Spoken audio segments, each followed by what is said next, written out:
Assalamualaikum warahmatullahi wabarakatuh.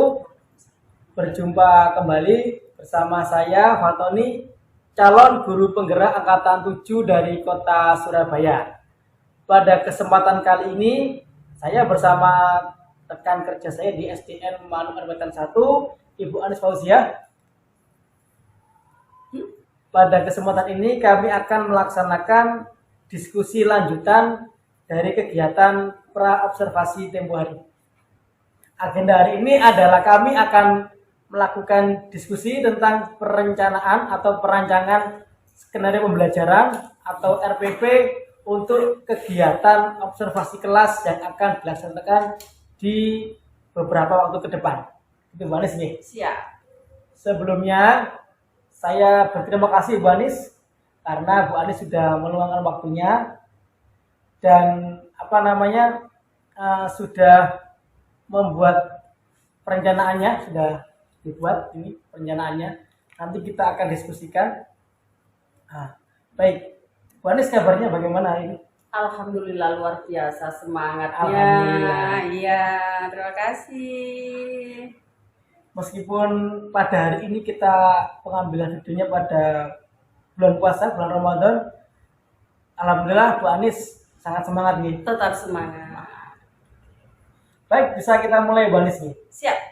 Oke, dari hasil pra-observasi tempo hari, ini pembelajaran yang akan dilaksanakan, dipraktikkan untuk observasi nanti adalah pembelajaran di kelas 1 untuk tema 8 dengan fokus materi adalah Sila-sila Pancasila. Pemahaman dan pengamalan sila-sila Pancasila tepatnya pada mata pelajaran PKN. Benar nggih? Betul sekali. Nah, Bu Anis ini untuk saat ini kurikulumnya masih pakai kurikulum 13. Iya. Nah, sementara dari kemarin yang diamanahkan kita ya untuk supervisi ini kan Bapak Kepala Sekolah ini ingin mensinkronkan pada kesempatan supervisi ini meskipun kita masih menggunakan kurikulum K13, Bapak menginginkan supervisinya menggunakan pendekatan kurikulum merdeka. Betul. Ya, Iya. yang mana untuk kurikulum merdeka itu pembelajarannya adalah pembelajaran berdiferensiasi. Yang insya Allah Bu Anis ini sudah pernah mengikuti pelatihannya. Kebetulan beliau juga tim kurikulum kita nih. Siap. Dari yang Bu Anis? Dari yang Bu Anis ikuti pelatihan itu kurikulum merdeka, khususnya pada pembelajaran diferensiasi itu sepemahaman jenengan seperti apa? Kalau di kurikulum merdeka itu pembelajaran diferensiasi itu anak-anak itu dalam proses pembelajaran, dalam konten, dalam hasil itu disesuaikan dengan kemampuan anak sendiri-sendiri. Jadi disesuaikan dengan kemampuan awal anak-anak. Jadi anak-anak itu bebas memilih cara belajarnya sendiri. Gitu, menurut saya. Jadi di sini poin merdekanya muncul, Bu Anis. Iya, Anak betul. diberi kebebasan belajar. Betul sekali.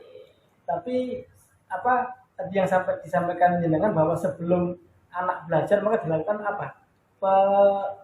Untuk diagnosa awal. Iya, Ya. betul. Berarti diagnosa awal. untuk supervisi ini, untuk praktek pembelajarannya nanti Bu Anis sudah merencanakan itu? Sudah. Diagnosa awalnya? Diagnosa awalnya itu kita karena masih kelas 1 nggih, masih kelas 1 kita pakainya itu yang awal sekali adalah diagnosa non kognitif dulu.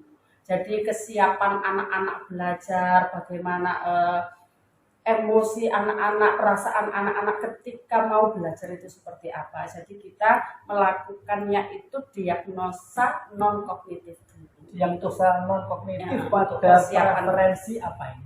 Apakah gaya belajarnya atau kesiapan atau budayanya? Untuk menentukan tipe gaya belajarnya anak-anak itu. Berarti non Iya. kognitif untuk tipe belajar. Iya, Seperti apa? Visual itu. iya betul. Visual. Anak-anak itu tergolong nanti itu termasuk di gaya belajar yang auditori, visual atau kinestetik. Untuk melakukan analisis diagnosis awal. Ya. Untuk instrumennya Bu Anis sudah ready, sudah ada gambarannya. Sudah. Sudah ada ya. Iya. Nanti tinggal melaksanakan Tinggal saja. melaksanakan. Iya. Jadi bagus sekali Bu Anies sini nggih. Sudah disiapkan instrumen untuk diagnostik awalnya. Mohon bimbingannya.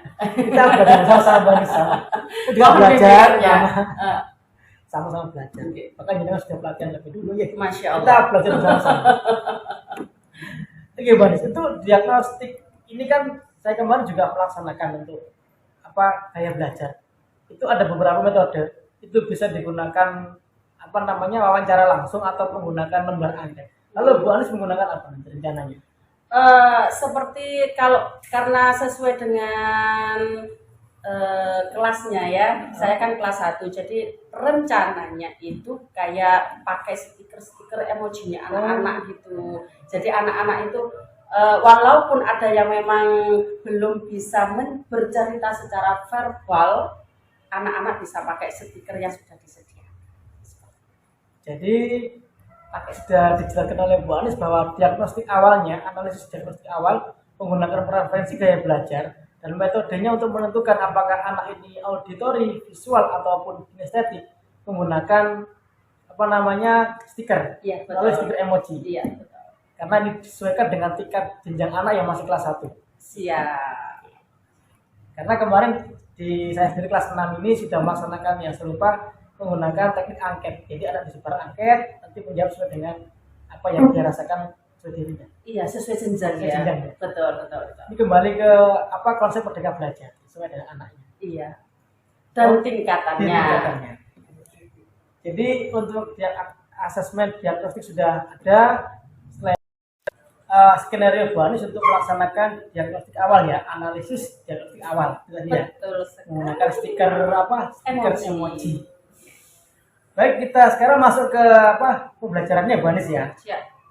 Bu Anies tadi sudah di awal menyampaikan bahwa pembelajaran diferensiasi itu memberikan layanan kepada murid ya, pembelajaran yang memberikan murid kebebasan untuk memilih gaya belajar mereka. Nah, berdasarkan dengan preferensi tipe belajar yang tadi Bu Anies sampaikan bahwa nanti di pembelajaran adalah diberikan pembelajaran diferensiasinya pada gaya belajar. Nah, untuk kegiatan pembelajarannya nanti kegiatan diferensiasinya konkretnya di proses pembelajarannya seperti apa Bu? Dalam proses pembelajaran itu kan saya menerapkan di diferensiasi konten, proses, sama produk. Jadi ya, tiga-tiganya dapat. Iya. Untuk konten dulu nih. Iya. Siapanya apa saja? Untuk kontennya itu kalau yang auditori itu saya menyiapkan seperti rekaman lagu yang berisi tentang sila-sila Pancasila dan simbol-simbolnya. Lagu, iya. Lagunya ini Bu Anies buat sendiri atau Tidak. Unduh ya, unduh betul. Oke. Untuk auditori menggunakan rekaman lagu. Iya. Itu yang lainnya, yang kinestetik sama visual. Kalau yang visual itu nanti saya akan menyediakan seperti gambar-gambar sila Pancasila dan juga menggunakan teknologi yang kemarin pendekatannya tipek itu. Tipak. Iya. Tipak. Jadi seperti nanti ada slide. Semoga terrealisasi ya Pak ya. Untuk nanti di pembelajarannya itu kayak seperti, jadi kita meminimalisir penggunaan kalau misalnya kertas dan sebagainya. Jadi anak-anak menarik garis dari misalnya bunyi sila ini, bunyi sila 1 ke simbolnya itu nanti kita langsungnya pakai slide. Menggunakan slide. Jadi Iya. ada peran teknologi informatika di situ ya. Kita pakai proyektor. Untuk proyektornya sudah ada yang di kelas. Ya. Oh belum ada, kita ambil dari yang ada di sekolah, nanti kita pasang secara manual. Berarti untuk melaksanakan kegiatan ini Bu Anies perlu dukungan dari beberapa pihak ya. Siap, Artinya mohon untuk bantuannya. proyektor mungkin bisa Iya. dengan sarpras sekolah gitu ya. Bu Anies, Betul, ya. iya. Sudah dihubungi belum beliaunya? Untuk kesiapan itu kita kan di setiap guru itu punya set job ya Pak, maksudnya tugas tambahan, nanti tinggal kita menghubungi saja. Insya Allah kita itu sesama rekan guru itu saling membantu. Jadi sudah siap siapa saja pihak yang terkait sehingga nanti mendukung proses pembelajaran Bu Anies dapat lancar optimal itu ya. Betul. Oh ya, sekarang tinggal yang kinestetik. Kontennya seperti apa? Konten diferensiasinya untuk anak-anak kinestetik. Kalau yang kinestetik itu saya menyiapkan seperti papan, seperti papan yang ada kakinya kayak di meja-meja makan gitu loh biasanya.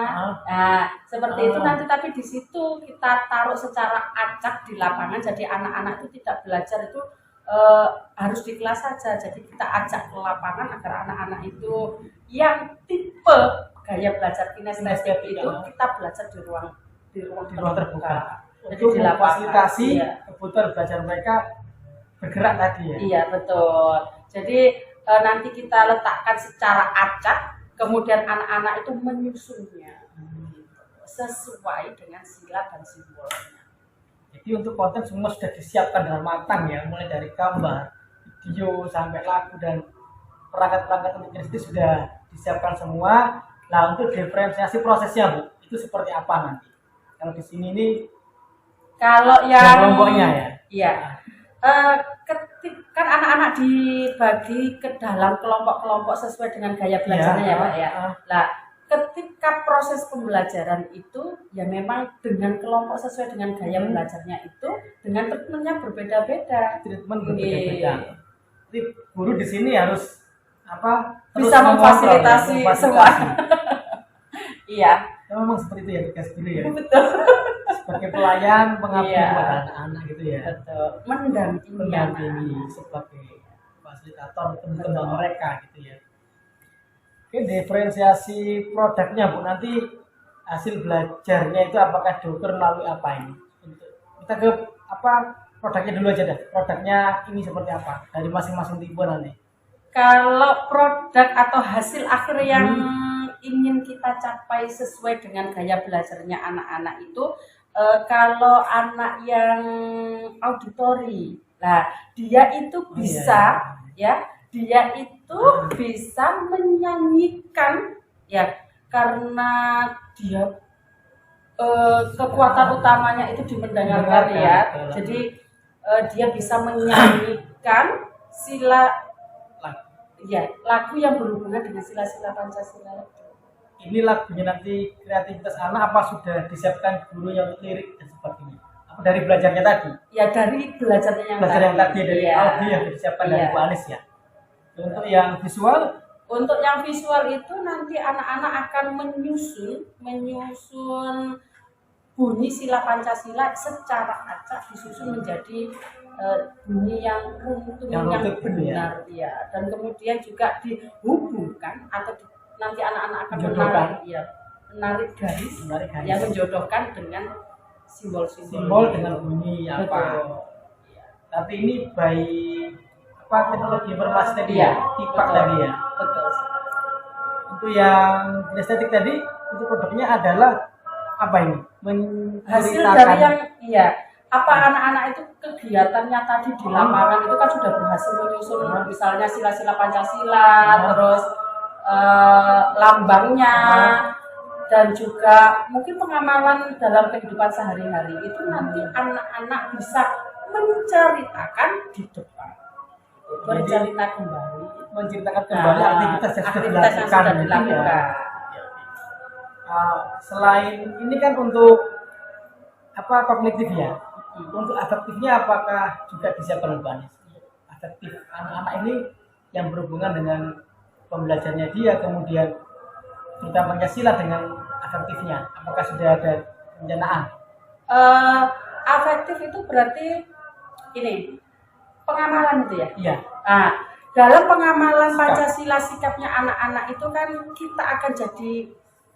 kita pembiasaan dalam kehidupan sehari-hari anak itu seperti apa itu Pak. Jadi misalnya sila pertama di kelas 1 itu kita ada yang berdoa. Ya, berdoa pembiasaan. Surabaya itu loh Pak. Sekolah Surabaya. Iya, SAS betul. Di SAS itu jadi seperti pengamalan Pancasila sila ke-1 itu kita ada sholat zuhur berjamaah untuk kelas 1. Iya, seperti itu. Ini termasuk pengalaman sila pertama. Pengamalan sila pertama. Mungkin juga berdoa setiap hari sebelum belajar, setelah belajar. Baik, jadi sudah disiapkan dari segi kognitif, afektif sudah ada di pembelajaran ini. Nah, ini Banis, di pembelajaran di kurikulum Merdeka itu tentunya selain diferensiasi, pembelajaran berdiferensiasi, ada satu lagi yaitu bagaimana kita membentuk karakter anak melalui pembelajaran sosial dan emosional, atau singkatannya kalau di kami itu di Kurmer itu PSE. Nah, apakah di skenario pembelajaran Bu Anis RPP-nya ini sudah menyantumkan PSE apa yang ingin dicapai? Untuk sosial emosional Ya, berarti ya. pembelajaran sosial emosional Ya, atau kompetensi pembelajaran sosial emosional. Nah, di awal tadi itu saja waktu kita yang menggunakan gambar atau emoji untuk menentukan gaya pembelajaran. Nah, di situ saja itu sudah termasuk dalam self awareness atau kesadaran diri. Betul. Dari satu contoh di awal saja. Jadi sudah ada Banis ya. Sudah ada. Nanti waktu berkelompok.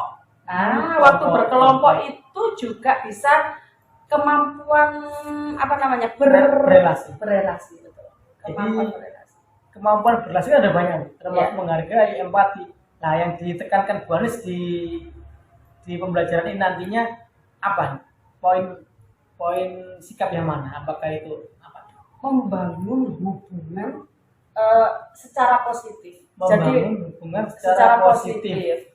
Itu seperti apa? Saling mendukung gitu loh, Bapak. Jadi kayak saling mendukung untuk hal-hal kebaikan atau prestasinya anak-anak. Jadi anak diharapkan saling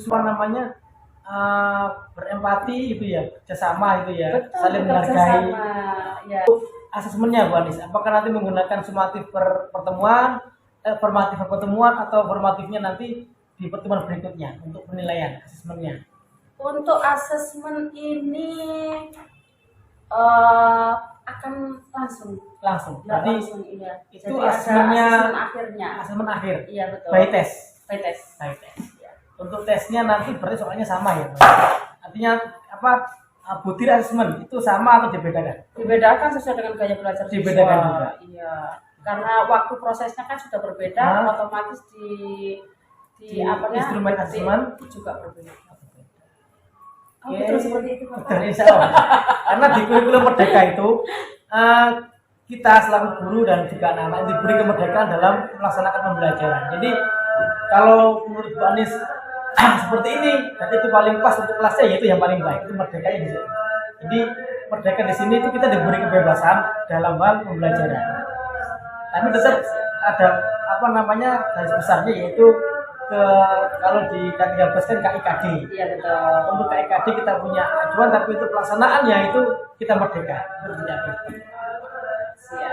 Nah, untuk persiapan ini nanti, apakah masih ada yang ingin didiskusikan atau dikomunikasikan atau sudah siap? Insya Allah sudah siap dengan bantuan Bapak. Mohon bimbingannya. Kita itu belajar bersama-sama ya. Nah, di sini bukan berarti saya lebih bisa, bukan, tapi mungkin saya lebih tahu dulu gitu aja. Iya, ketok tular ilmu ya. Untuk belajarnya sama, saya juga proses, kita di sini belajar untuk meningkatkan mutu pendidikan di sekolah kita ya. SDN Malahan Wetan 1, terlebih di tahun ajaran 2023-2024, insya Allah kita sudah akan masuk ke merdeka berubah. Iya betul. Jadi di kelas 1 Bu Anis dan ini juga Bu Maya, insya Allah tetap ya di kelas 1 ya. Insya Allah karena sudah dilatihkan ini, kita belajar bersama-sama, sehingga nanti di tahun ajaran baru harapannya melalui supervisi ini dan kita mulai belajar melaksanakan pembelajaran diferensiasi. Harapannya ketika sudah tahun ajaran 2023-2024, guru kelas 1 di sini boleh jadi rekan-rekan, juga guru kelas 4 sudah siap untuk melaksanakan pembelajaran sesuai dengan kurikulum yang ada, kurikulum Merdeka. Ada pertanyaan lagi? Sudah cukup ya. Iya. Baik, jadi terima kasih Bu Anis atas diskusinya terima kasih sekali atas ilmunya. Sama-sama juga belajar. Sekali lagi di sini kami para CGP juga belajar. Mungkin kami lebih tahu, bukan lebih tahu sih, tahu lebih dulu sehingga bisa berbagi. Kalau belajar sama-sama, kita sama-sama belajar. Jadi tidak ada yang lebih tinggi, Bang. Sama-sama. Kita sama belajar. Dan harapannya tadi sudah kita sampaikan bahwa demi kemajuan pendidikan di Surabaya, Indonesia, khususnya SDN Mantan Wetan. Demikian diskusi saya bersama Bu Anis Fauzia terkait penyusunan RPB atau modul ajar yang akan digunakan dalam observasi pembelajaran atau supervisi akademik yang akan dilaksanakan insya Allah dalam waktu dekat. Demikian kita akan berjumpa kembali pada saat observasi nanti insya Allah bersama Bapak Kepala Sekolah ya. Siap. Nanti kita tunggu bagaimana aksi Bu Anis dalam melaksanakan ini yang dirancang dengan sangat baik, sangat menuntut di kelasnya. Semoga apa yang direncanakan ini dapat berjalan dengan optimal. Amin. Demikian, terima kasih. Sebelum kita akhiri, izinkan saya Bu Anis menyampaikan pantun. Ya, Siap. kami akan membuat pantun, menyampaikan pantun. Pergi ke pasar membeli bakmi. Cakep. Tidak cukup membeli satu. Cakep. Sekian dari kami. Wassalamualaikum warahmatullahi wabarakatuh.